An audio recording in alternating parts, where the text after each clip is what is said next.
In January 2019, the disappearance of 16-year-old Aranda Briones from Moreno Valley, California, led to a complex investigation that unveiled a tragic story of betrayal and premeditated murder. Her former classmate, 23-year-old Owen Skyler Shover, was convicted of her murder in August 2024, with the case highlighting the devastating consequences of unresolved grievances and meticulous planning.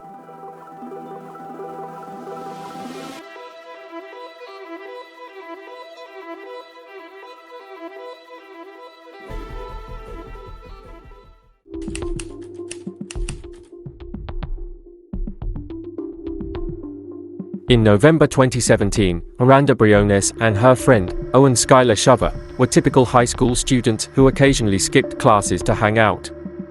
One day, they met at Community Park, where a sheriff's school resource officer suddenly appeared. In a panic, Owen handed Aranda a small-caliber handgun, asking her to hide it, and they fled the scene. Aranda, terrified and unsure, threw the gun into a drainage canal, hoping it would go unnoticed. However, the officer witnessed her actions and stopped her for questioning. Under pressure, Aranda admitted the gun belonged to Owen, leading both of them into serious trouble. Their confession resulted in both being expelled from school in February 2018, marking the beginning of Owen's resentment.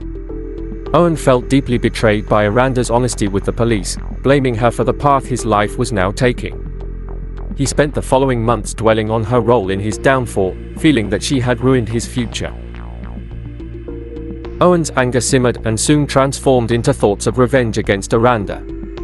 He relocated to Hesperia, where he lived with his father, creating distance between them and allowing his resentment to grow. Over time, his frustration turned into a carefully crafted plan for retribution. In November 2018, Owen began actively searching for a firearm to execute his revenge. He used social media platforms to connect with contacts and find what he needed. By January 2019, he felt ready to act and reached out to Aranda with a sinister invitation. On January 12, 2019, Owen called Aranda and suggested they meet up for some excitement, hinting at drug deliveries and potential robberies. Trusting her old friend, Aranda saw this as an adventurous opportunity and agreed to meet him. They planned to meet at Bayside Park the following day. That evening, Aranda arrived at Bayside Park, where two of her friends watched as she entered Owen's Nissan Versa. The group headed toward Box Springs Mountain, unaware of Owen's hidden motives. Excited, Aranda shared moments of the journey on social media, taking photos and expressing her happiness about reuniting with her homie. As they drove, Aranda had no idea that Owen had been texting his brother, Gary Shover, throughout the day. Owen's message to Gary was chilling: "Be ready for tonight. Get shovels and lighter fluid ready." This set the tone for the tragedy that was about to unfold. Tracking data from cell towers and security cameras showed the group's movement around Box Springs Mountain. The evidence placed them in remote areas, reinforcing the dark intentions behind the trip.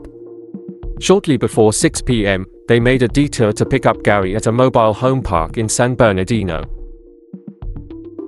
The trio then headed into the secluded San Bernardino Mountains, taking state routes 138 and 18 to further isolate themselves. At this point, Owen's phone was turned off, removing any digital trace of their exact location. For over an hour, they vanished from all surveillance, leaving only questions in their wake. After hours of untraceable movement, Aranda's phone went silent, and no more social media posts followed. The last known image was her smiling face, completely unaware of what lay ahead. In this silence, the true extent of Owen and Gary's intentions would soon come to light. With the cover of night, they found a secluded spot deep in the wilderness, where they would later bury any evidence. It was here that Owen and Gary put their plan into action. In an act of ultimate betrayal, the young men erased all traces of Aranda's presence. The plan was precise and cold, meticulously crafted by Owen over the months leading up to this moment. He believed this act would finally give him a sense of justice for the betrayal he felt. But the reality of what happened next would leave Aranda's family devastated and a community shaken. Aranda's family, alarmed by her disappearance, reported her missing in the days following the meeting. Investigators launched a search, initially treating it as a missing person case. However, inconsistencies in Owen's story soon led them to believe something darker had occurred.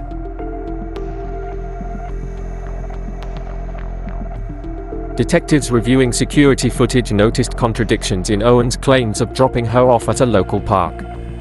The evidence didn't align, raising suspicions about his true involvement. Further examination of his car revealed bloodstains, which were later confirmed to belong to Aranda. As the investigation deepened, police uncovered digital messages between Owen and Gary. The chilling texts discussed preparations involving shovels and lighter fluid, sent just before Aranda's disappearance. With each discovery, Owen's innocence became harder to believe. Owen, faced with growing evidence, denied any wrongdoing, claiming he had no idea where Aranda could be. He insisted he had dropped her off safely, sticking to his story. But the combination of DNA and his messages to Gary painted a very different picture. The mounting evidence forced authorities to take action. On February 11, 2019, they arrested Owen and his brother Gary at their Hesperia residence. Both were taken into custody without incident, facing a litany of charges related to Aranda's disappearance. Owen was charged with first-degree murder, with an added charge for lying in wait, making his intentions appear all the more calculated. Gary faced charges of accessory after the fact for his role in covering up the crime. Their arrests marked the beginning of a complex and lengthy legal battle. The community, horrified by the news, rallied around Aranda's family, who continued to hope for closure. Despite the lack of a body, the evidence was compelling, forcing Owen and Gary into a tight corner. In March 2024, Gary accepted a plea agreement, admitting to his role as an accessory. Under the terms of the plea, Gary was sentenced to 12 months of felony probation. Owen, however, refused to change his stance, setting the stage for a full trial. His trial began in August 2024, with prosecutors building a compelling case based on evidence of his premeditation and violent intent. The jury deliberated for just over a day, finally returning a verdict. Owen was found guilty of first-degree murder, along with the special circumstance of lying in wait. The judge scheduled his sentencing for late October, where he faced a life sentence without parole. Held at the Bird Detention Center in Murrieta, Owen awaited his fate, unflinching and resolute in his claims of innocence. But for Aranda's family, the pain of her absence was a reality they couldn't escape. Despite searches, Aranda's remains were never found, leaving a void in the lives of those who loved her. In the court's final statements, they underscored the deep betrayal and violent motives that led to Aranda's tragic end. For the community, the case served as a harsh reminder of how hidden resentments can spiral into violence. The memory of Aranda Briones remained as a symbol of innocence lost, a painful legacy of the tragedy's impact.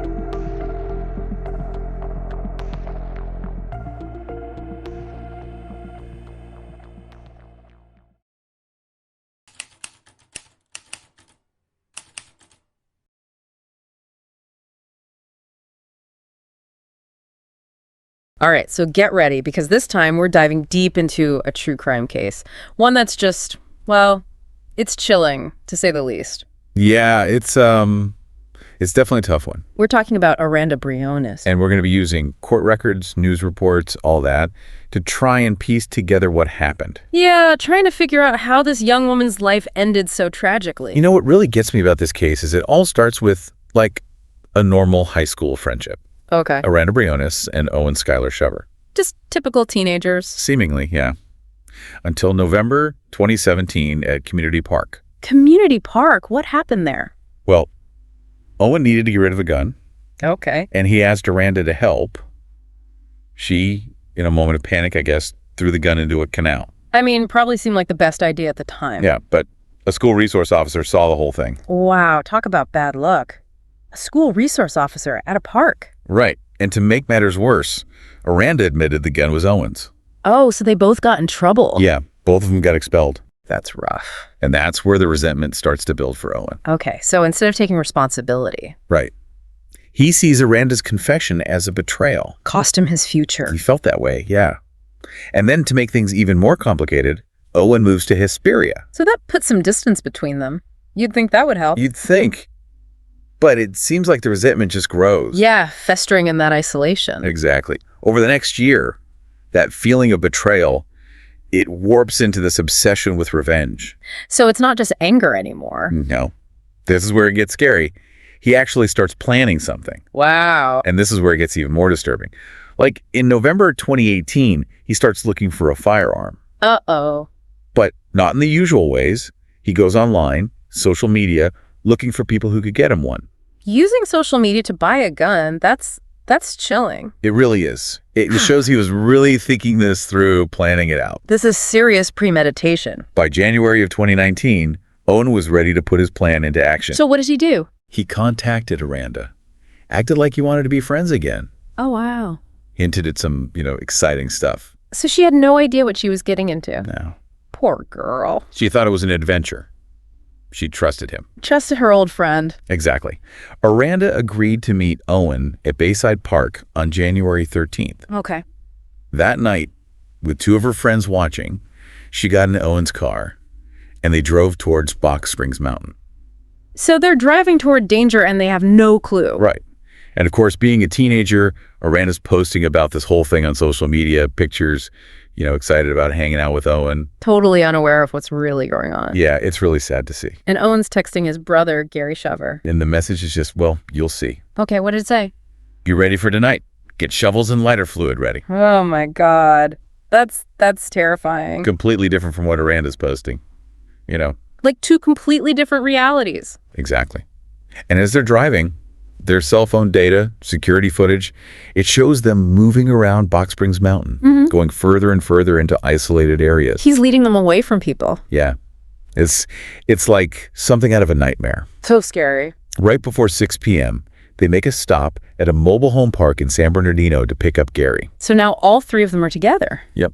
And then they drive deep into the San Bernardino Mountains, completely off the grid. Isolated. And then Owen turns his phone off. No way to track them now. For over an hour, they just vanish. Just like that. Aranda's phone dies. Yeah. No more social media posts, no contact with anyone. And the last image we have of her is that selfie, smiling, happy, Chilling, isn't it? knowing what's coming. Makes you think. It really does. Well, we'll have to pick this up in the next part of our deep dive. This is far from over. As the days went by and turned into weeks, the silence, well, it became deafening. You can imagine Aranda's family just consumed with worry. They reported her missing, hoping, praying that she'd just run off. Yeah, that she'd turn up safe. Of course. And the police started investigating. Had to start somewhere. Right, and Owen was the last one with her. So naturally, he became a person of interest. Exactly. At first, they treated it like, a typical missing person case. I was hoping for the best. But when they started looking into Owen's story, things didn't add up. There were holes in his alibi. Owen said he dropped Aranda off at a park. Seemed harmless enough. Yeah. But they checked security footage. She wasn't there. So he lied. Pretty much. And then investigators searched Owen's car. Oh, boy. They found bloodstains. Aranda's. It was a match. Wow. That changes everything. Yeah, it shifted the investigation. Now it was a possible homicide. And remember those messages Owen sent to his brother? About the shovels and lighter fluid. Yeah. The investigators found those too? Hard to explain those away. Totally incriminating. Right, looked like premeditation, planning. It's all starting to come together, pointing to something really bad. But Owen, he kept insisting he was innocent. Still sticking to his story. Claimed he had no idea where she was. But the evidence? The blood, the texts. Hard to ignore that. And on February 11th, 2019, things took a turn. Owen and Gary were arrested at their home in Hesperia. Wow. The charges were serious. Owen was charged with first-degree murder. Murder. And a special circumstance of lying in wait. What does that mean? Basically, it means it was premeditated, an ambush. Planned out. And Gary, they charged him as an accessory. After the fact. Meaning he helped cover it up after the murder. So now it's a legal battle. And all the while, Aranda's still missing. Just awful for her family. I can't imagine. To not know. The case really captured the public's attention. Betrayal, mystery, it had it all. But for Aranda's family, this wasn't entertainment. Right. A real-life nightmare. Must have taken so much strength for them to keep going. Absolutely. And then another twist. Gary decided to change his plea. Really? Yeah. In March of 2024, he took a plea deal. Admitted to being an accessory. He agreed to cooperate, tell the truth about what happened, Wow. That must have been tough. to turn on his brother. But maybe he realized how serious it all was. His testimony was crucial for the prosecution. Corroborated their story, made the case against Owen even stronger. So what happened to Gary? He got 12 months of probation. That's it. He cooperated, showed remorse. Still, he was involved in a terrible crime. Right. But even with his testimony, one question remained. Where is Aranda? Still missing. The mystery continues. But with Gary's testimony, the texts, the blood in the car, the prosecution was ready to go to trial. To bet a conviction. Exactly. It was a big trial everyone was watching. Yeah. The prosecution argued that Owen, fueled by resentment and a desire for revenge, he lured Aranda into a trap and killed her. And Owen, what did he say? He still claimed he was innocent. Wow. So the evidence was all circumstantial. But the jury, they had to make a decision. A tough one. They deliberated for over a day. Weighing all the evidence, the testimony. And finally, they reached a verdict. Guilty. Guilty. First-degree murder. So much relief for Aranda's family. But also the realization that nothing can bring her back. And Owen. He still claimed he was innocent, even when they sentenced him. Life without parole. Well, That's the mandatory sentence. But even with the conviction, the sentencing, there was still that one question. where is Aranda? It's tough, to think about that verdict. A young life gone, a family devastated. Yeah, and a community left trying to understand how something like this could happen. And with the guilty verdict, well, the focus shifted to sentencing. Time for Owen to face the consequences. And for Aranda's family to, I guess, have their say. Right. Sentencing for murder, especially one as calculated as this, it's like, well, it's a big deal. It's gotta be. You're talking about a life lost. And in this case, with the first-degree murder conviction and the lying in wait. There's not a lot of leeway, is there? No, not really. California law, it's pretty clear. Life without parole. So even though Owen kept saying he was innocent? Didn't matter in the end. He was sentenced to life in prison. No chance of getting out. Wow. The judge must have had some strong words. Oh, yeah. About the seriousness of the crime, the pain Aranda's family was going through. And he talked about Owen's lack of remorse, how he never took responsibility. Made the decision that much easier, I guess. Probably.